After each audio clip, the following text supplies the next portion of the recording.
کہ سرکار غریب نواز رضی اللہ تعالیٰ عنہ ان کے بلند و بالا اخلاق کیا تھے. میں نے 2-3 مثالیں صرف برکت کے لیے رکھی، لیکن میں نے آج یہ طے کیا تھا کہ آج کے اس مختصر سے وقت میں اپنے سننے والوں کو غریب نواز کے فرامین اور ان کے اقوال، جس کو گولڈن ورڈز کہا جائے، وہ ضرور پیش کر کے جانا چاہتا ہوں. سلطان الاولیاء غریب نواز کی کتابوں سے جو ملی ہوئی باتیں ہیں، چند ہی چیزیں بتاتا ہوں. فرماتے ہیں نمبر 1، نماز بندوں کے لیے خدا کی امانت ہے. کس کی امانت ہے؟ اللہ کی امانت ہے. بس بندوں کو چاہیے کہ اس کا حق ادا کریں، اس میں کوئی خیانت نہ کریں. نماز ایک راز ہے جو بندہ اور اپنے پروردگار کے بیچ میں ہے. یہ غریب نواز سے محبت کرنے والے اس فرمان کو سن کر کے اجمیر جائیں، ٹانگ پھیلا کر کے سو کر پوری رات بھر وہاں پر عیاشی کر کے غریب نواز کی محبت کا دم بھرنے والے ان کے فرمان کو سنو. فرماتے ہیں نماز اللہ کی امانت ہے. جو ترک کیا اس نے اپنے رب کے ساتھ خیانت کی. رب سے خیانت کرنے والا وہ اس کے ولی سے کیا فیض حق اٹھا سکے گا؟ پہلی چیز سلطان الاولیاء کے دربار میں جانے کے بعد، ویسے تو عام زندگی میں نماز قضا نہیں ہونی چاہیے، لیکن اتنے بڑے دربار میں جانے کے بعد تو اور زیادہ پابندی ہونی چاہیے. کیا تم غریب نواز کو اپنی قبر میں زندہ تصور کرتے ہو کہ نہیں؟ ظاہر سی بات ہے، جس وقت تم اجمیر میں گھوم رہے ہو، پھر رہے ہو، کیا اس بات کا احساس نہیں ہوتا کہ مجھے غریب نواز اپنے اجمیر میں دیکھ رہے ہیں؟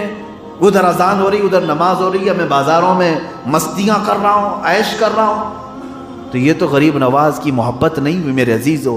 یہ تو تم اپنے انٹرٹینمنٹ کے لیے چلے گئے، پکنک کے لیے گئے، ایک ٹور کر لیا تم نے.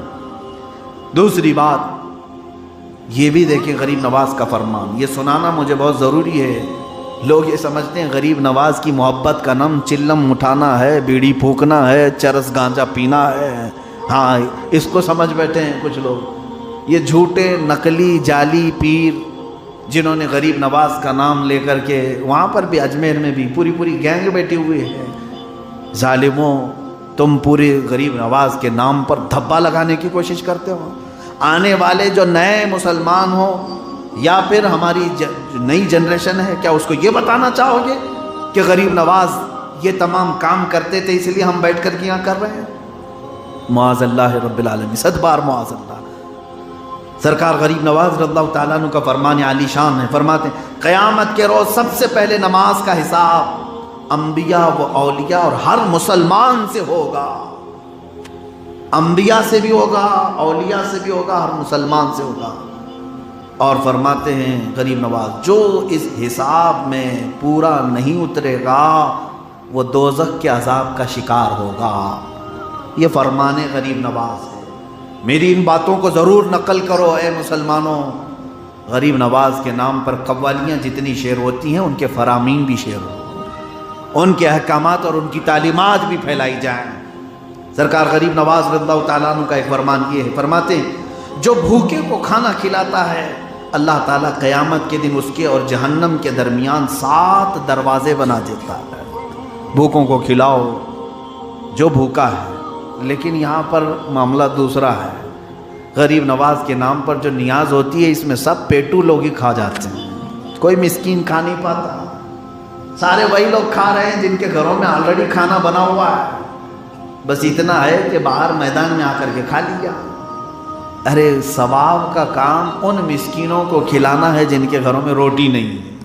ہاں یہی تو ہوتا ہے، لنگر کیا، فاتحہ کیا، نیاز کیا، اور سمجھ بڑے ثواب کا کام. کس کو ثواب؟ خود کھانے کا ثواب، خود کھا کر کے ثواب. ثواب ان مسکینوں کو کھلانے کا فرمایا گیا ہے جن کے گھروں میں رزق نہیں پہنچا. ہاں اگر آپ کو خود کو کھانا ہے تو کھاؤ، پارٹی کر رہے ہو آپ کھا رہے ہو، میں ناجائز حرام نہیں کہہ رہا، کھاؤ. لیکن اس کو جس لنگر کا نام دے رہے ہو وہ لنگر نہیں ہے. سرکار غریب نواز رضی اللہ تعالیٰ عنہ کا ایک اور فرمان یہ سنیں بہت توجہ سے. فرماتے ہیں اس سے بڑھ کر کوئی گناہ کبیرہ نہیں، اس سے بڑھ کر کوئی گناہ کبیرہ نہیں کہ مسلمان بھائی کو بلا وجہ کوئی ستا رہا ہو. اپنے مسلمان بھائی کو ستانا، پریشان کرنا، اس سے بڑا گناہ کبیرہ نہیں. یہ سرکار غریب نواز کا فرمان ہے. اور فرماتے ہیں اس سے خدا اور رسول دونوں ناراض ہوتے ہیں جو مسلمان کا دل دکھاتا ہے۔ اس پر ظاہر سی بات ہے جو چشتی ہے، جو غریب نواز سے اپنی نسبت رکھتا ہے، اسے چاہیے کہ اپنی زبان سے، اپنے ہاتھ سے، اپنے اعضاء سے، اپنے ہر عمل سے دوسرے مسلمان کو اذیت نہ پہنچائے۔ ایک بار اجمیر معلیٰ میں آپ جمعرات کا روزہ بھی رکھتے تھے، ایک فقیر لاہور سے آیا اور درویشوں کی جماعت ہے، دوپہر کا وقت ہے، وہ آیا اور سرکار غریب نواز سے بڑی عقیدت کے ساتھ مٹھائی کا ایک ڈبہ لے آیا تحفے میں، کہا کہ لاہور سے مٹھائی لایا ہوں غریب نواز کے لیے، وہاں سے آیا ہوں۔ تو آپ نے فرمایا قبول فرمائے، ہدیہ قبول فرما لیتے۔ تو وہ فقیر اس بات پر ضد کر رہا تھا کہ حضور ایک تھوڑا سا میرے سامنے کھا لینا، تھوڑا سا میرے سامنے کھا لیں، ورنہ شان غریب نواز تو یہ ہے کہ سب تقسیم کر دیتے تھے، جو آتا سب کو بانٹ دیا جاتا۔ اس کی تمنا یہ تھی کہ سرکار غریب نواز بھی تھوڑا سا کھا لیں، جبکہ وہ جمعرات کا دن روزے سے تھے۔ حضرت غریب نواز نے اس فقیر کے اصرار کو دیکھا اور مٹھائی اٹھائی کھا لی۔ ان کا یہ عمل دوسروں کے لیے بہت بڑا تھا، جو مجمع میں بیٹھے تھے مریدی، جو برسوں سے مجاہدوں میں، سب ٹھٹک گئے کہ آج کیا غریب نواز کا روزہ نہیں تھا، آج جمعرات کا دن ہے اور مٹھائی کھا لیا، بھول کے تو نہیں کھایا۔ فوراً لوگوں نے یاد دلایا بعد میں کہ حضور آپ نے آج مٹھائی کھا لی، روزہ تھا کہ نہیں تھا؟ کہا روزہ تھا۔ کہا بھول کے کھایا آپ نے؟ کہا نہیں، جان بوجھ کے کھایا۔ تو لوگوں نے پوچھا جان بوجھ کر کے آپ نے کیسے کھایا؟ تو سرکار غریب نواز نے فرمایا وہ ایک درویش میرے نبی کی امت کا، ایک فقیر بڑے دور سے چل کر آ رہا ہے، میرا روزہ تو نفل ہے، ٹوٹ گیا تو قضا کر لوں گا، اس کا دل ٹوٹے تو کون باندھے گا؟ اس کے دل کو میں نہیں توڑنا چاہتا تھا۔ یہ اذیت نہ پہنچانا، کسی کے دل کا خیال رکھنا، یہ سرکار غریب نواز کی تعلیمات میں سے۔ اور فرمان سنیں، ارشاد فرماتے ہیں کون سی چیز ہے جو اللہ تعالیٰ کی قدرت میں نہیں ہے؟ مرد کو چاہیے کہ احکام الہی بجا لائے، اس میں کمی نہ کرے، پھر جو کچھ چاہے گا اللہ اسے فوراً عطا کرے گا۔ قبرستان میں جان بوجھ کر کے کھانا یا پانی پینا گناہ کبیرہ ہے، یہ غریب نواز کا فرمان ہے۔ قبرستان میں جان بوجھ کر کھانا یا پانی پینا گناہ کبیرہ ہے، جو ایسا کرے وہ ملعون ہے، منافق ہے، کیونکہ قبرستان عبرت کی جگہ ہے، نہ کہ اپنی خواہشات کو پورا کرنے کی جگہ ہے۔ یہ سرکار غریب نواز کا فرمان ہے۔ یہ تمام چیزیں عمل کرو میرے مسلمان بھائی۔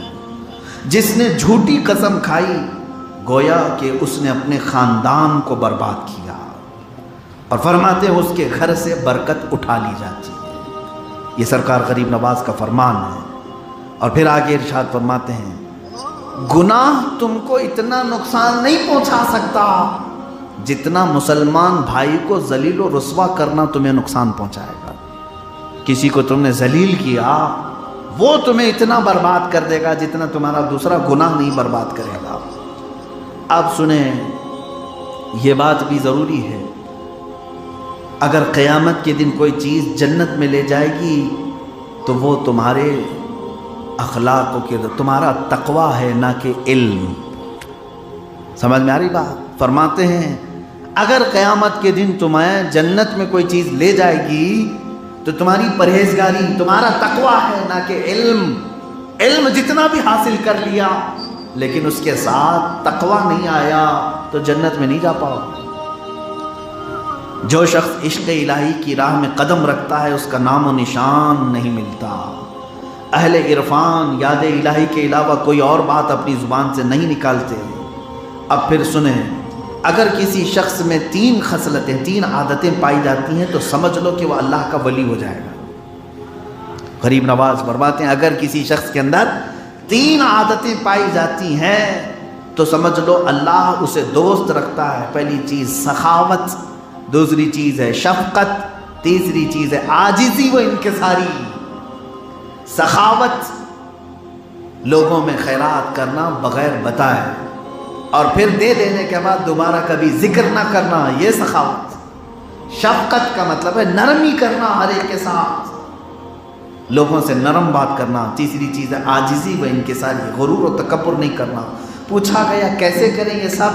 فرماتے ہیں سخاوت دریا کی طرح کرو. دریا کا پانی کبھی کم ہوتا ہے؟ جتنا جسے چاہے اٹھا کر کے لے جاتا رہے. دریا کسی کو روکتا نہیں، 1 بالٹی اٹھائے 10 بالٹی اٹھائے. فرماتے ہیں سخاوت کیسی ہو؟ تو فرمایا دریا کی طرح. پھر پوچھا شفقت کیسی ہو؟ کہا سورج کی طرح. شفقت کیسی ہو؟ سورج کی طرح. سورج اتنا ہائی پاور کا ہے، اتنا ہائی پاور کہ اس کے برابر کا ٹیمپریچر دنیا میں ہو ہی نہیں سکتا. اس کے باوجود کسی کو جلاتا نہیں. جلاتا ہے سورج. شفقت ہے یہ سورج کی. صبح تمہاری ہڈیوں کو مضبوط کرتا ہے، دوپہر میں تمہیں اجالے دیتا ہے اور شام میں پھر ٹھنڈک دیتا ہے. ہائی پاور کا ہے لیکن شفقت ہے. اور پھر پوچھا گیا عاجزی کیسے کریں؟ عاجزی کیسے کریں؟ فرمایا زمین کی طرح. زمین کی طرح عاجزی ہو. کیا مطلب؟ کہ یہ زمین ہمیشہ نیچے رہنا پسند کرتی، کبھی کسی کے سر پہ چڑھتی نہیں، سر پہ نہیں چڑھتی ہے. آپ نے یہ 3 باتیں فرمایا. سخاوت دریا کی طرح کرے، شفقت سورج کی طرح کرے، عاجزی زمین کی طرح کرے کہ ہر کوئی اس پر چل کے جاتا ہے لیکن کسی کو روکتی نہیں ہے، کسی کو روکتی نہیں. اب دیکھیں فرماتے ہیں نیکوں کی صحبت نیک کام کرنے سے بہتر ہے. بات سمجھ میں آ رہی ہے؟ نیک لوگوں کے ساتھ رہنا نیکی کرنے سے بھی بہتر ہے، اور برے لوگوں کے ساتھ رہنا گناہ کرنے سے بھی زیادہ برا ہے. گناہ کرنا الگ چیز ہے لیکن گناہ بہت سارے نوجوان یہی ہیں، ارے میں تو حضرت وہ سب نشہ وشہ نہیں کرتا، دوست پورے تو نشیڑی ہیں، تو کیا کرتا ہے ان کے ساتھ؟ یہ غریب نواز کے فرمان کے مطابق گناہ کرنا اس سے زیادہ برے لوگوں کی صحبت میں رہنا گناہ ہے. اور یہ لوگ تجھے جہنم میں چھوڑیں گے نہیں، لے کر کے جائیں گے قیامت کی. یہاں جتنی تو نے ان کے ساتھ وفاداری کی تھی، یہ جتنے برے لوگوں کے ساتھ، یہ ساری وفاداری یہ قیامت کے دن تیرے ساتھ نکالیں گے اور کہیں گے بڑا وفادار دوست تھا، ہم جہاں جا رہے ہیں وہاں ساتھ میں لے کے جائیں گے اس کو. قرآن میں وہ کہے گا یا ویلتا لیتنی لم اتخذ فلانا خلیلا، اے کاش یہ فلاں کو میں دوست نہیں بنایا ہوتا تو اچھا ہوتا، میں تو جنت میں جا رہا ہوتا. اب دیکھیں دنیا میں 3 افراد بہترین کہلانے کے مستحق ہیں. نمبر 1 وہ عالم جو علم سے بات کہے، حق نہ چھپائے. نمبر 2 جو لالچ نہ رکھے. نمبر 3 وہ عارف جو ہمیشہ دوست کی تعریف و توصیف کرتا ہے. سرکار غریب نواز رضی اللہ تعالیٰ عنہ کے فرامین میں آخری کی چند چیزیں بتاتا ہوں. فرماتے ہیں توکل یہ ہے کہ اللہ کے علاوہ کسی اور پر توکل نہ کرے. سچی توبہ کے لیے 3 باتیں ضروری ہیں. میں آخری بات فرماؤں. سچی توبہ چاہتے ہو نا؟ سچی توبہ گال پہ تھپڑ مارنے کا نام توبہ نہیں، کان پکڑ کے اٹھک بیٹھک کرنے کا نام توبہ نہیں. یہ تو ہمیں یوں ہی پریکٹیکل طور پر ایک ریہرسل کے طور پر کرا دیا جاتا ہے. توبہ کیا ہے؟ سرکار غریب نواز فرماتے ہیں سچی توبہ کے لیے 3 باتیں ضروری ہیں.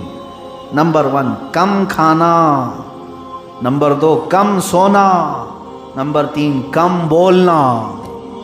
یہ 3 چیزیں کر لے تب تجھے سچی توبہ کی توفیق ملے گی. پیٹ پر کھا کر کے توبہ توبہ توبہ کر رہا ہے، نفس تیرا بھڑکاتا ہے، پھر گناہ کی طرف لے جاتا ہے. رات بھر سوتا ہے، دن بھر سوتا ہے اور پھر توبہ توبہ کرتا ہے، تو نفس موٹا ہوتا ہے، تیری توبہ پر تجھے قائم نہیں رکھے گا. اور ہر جگہ بیٹھ کر کے کمنٹس کرنا ضروری ہوتا ہے. بات چیت کوئی بھی ٹاپک پر بات، کچھ لوگوں کی عادت رہتی ہے اپنی ٹپنی کرنا ہے، ہر چیز میں بولنا ضروری ہے. فرمایا گیا جو اہل طریقت ہیں وہ ہر موضوع پر بات نہیں کرتے ہیں. تقریروں کی بات نہیں کر رہا ہوں، آپ ہی کہیں گے سب سے زیادہ تو آپ بول رہے ہیں. میرے عزیزو یہ تو میں فرامین غریب نواز سنا رہا ہوں. اس طرح کی باتیں اگر آپ بھی کریں اچھی بات ہے. انشاءاللہ العزیز طریقت کے راہ میں آپ کی بھی منزلیں آسان ہوں گی. لیکن جو فالتو کی مجلسیں ہیں، ادھر ادھر کی باتیں کرنا، ان تمام چیزوں سے پرہیز ضروری ہے، ورنہ سچی توبہ میں یہ سب چیزیں خلل پیدا کرتی رہیں گی. اور زیادہ بولنے والا کبھی کبھار کفر بھی بول جاتا ہے، کبھی حرام بھی بول جاتا ہے، جھوٹ بھی بول جاتا ہے. اس لیے یہ 3 باتیں سرکار غریب نواز کی جو میں نے آخر میں عرض کیا. کون سی؟ سچی توبہ کے لیے کیا ضروری ہے؟ کم کھانا، کم سونا، کم بولنا. کم کھانے کا مطلب آپ خود سمجھ لیں اتنا کھانا کھانا چاہیے کہ ابھی خواہش باقی رہے، ابھی بھوک باقی رہے، اس سے پہلے اپنا ہاتھ نکال لیں۔ اولیاء کی طرح تو نہیں کر سکو گے آپ، محبوب الہی سے پوچھ لو، ان کا تو سسٹم ہی الگ ہے۔ محبوب الہی کے ہاں جو تربیت کے لیے آتے تھے وہ کیا فرماتے، چارٹ لگا ہوا تھا، فرماتے تھے کہ ایک وقت کا کھانا متقیوں کا ہے۔ کون؟ محبوب الہی فرماتے متقی جو پرہیزگار ہے وہ پورے دن میں ایک ہی بار کھائے گا، اور فرماتے 2 وقت کا کھانا مومن کا ہے، مومن کا کھانا، وہ نارمل مومن، بہت بڑا نہیں۔ پھر فرماتے ہیں 3 وقت کا کھانا یہ عام مسلمان کا ہے، اس سے اگر ایک دانہ بھی زیادہ کھائے تو فرمایا محبوب الہی نے کیا فرمایا، 1 وقت کا کھانا متقیوں کا ہے، پرہیزگار کا ہے، 2 وقت کا کھانا مومن کا ہے، 3 وقت کھائے تو یہ نارمل مسلمان یعنی گنہگار عام آدمی، اس سے اوپر ایک بھی دانہ کھائے تو اس کو گھوڑوں کے ساتھ باندھ دو۔ یہ محبوب الہی نے فرمایا اس سے زیادہ کھائے تو پھر اس کو گھوڑوں کے ساتھ باندھ دو۔ اب پتہ نہیں کتنے ہم میں سے گھوڑوں کے ساتھ باندھے جانے کے قابل ہیں، کتنے ہیں ایسے۔ کم کھانے سے نفس کی ہم تربیت کر سکیں گے۔ اللہ تبارک و تعالیٰ سرکار غریب نواز کی تعلیمات پر ہمیں عمل کی توفیق عطا فرمائے، اور جو کچھ بھی بیان ہوا مولا تعالیٰ اس پر عمل کی ہمیں سعادت نصیب فرمائے۔ ہم یہاں ہوبلی میں ہیں اور ہمارے دل، ہماری جان، ہماری روح اب بھی اجمیر معلیٰ سے لگی ہوئی ہے۔ تربت غریب نواز سے ہم آج بھی اپنے دل و جان سے وابستگی رکھتے ہیں۔ مولا آخری سانس تک غریب نواز کے قدموں میں ہمیں زندگی عطا فرمائے، ان کے مشن پر، ان کے غلاموں اور ان کے طریقے پر مولا تعالی ہم سب کو کاربند رکھے۔ قیامت تک ہماری نسل کو مولا تعالی، ہماری اولاد کو عاشقان مصطفیٰ میں رکھے، گستاخان رسول اور گستاخان اولیاء سے ہماری حفاظت فرمائے۔ خواجہ ہند و دربار ہے اعلیٰ تیرا، کبھی محروم نہیں مانگنے والا تیرا۔ وآخر دعوانا الحمدللہ رب العالمین۔ السلام علیکم۔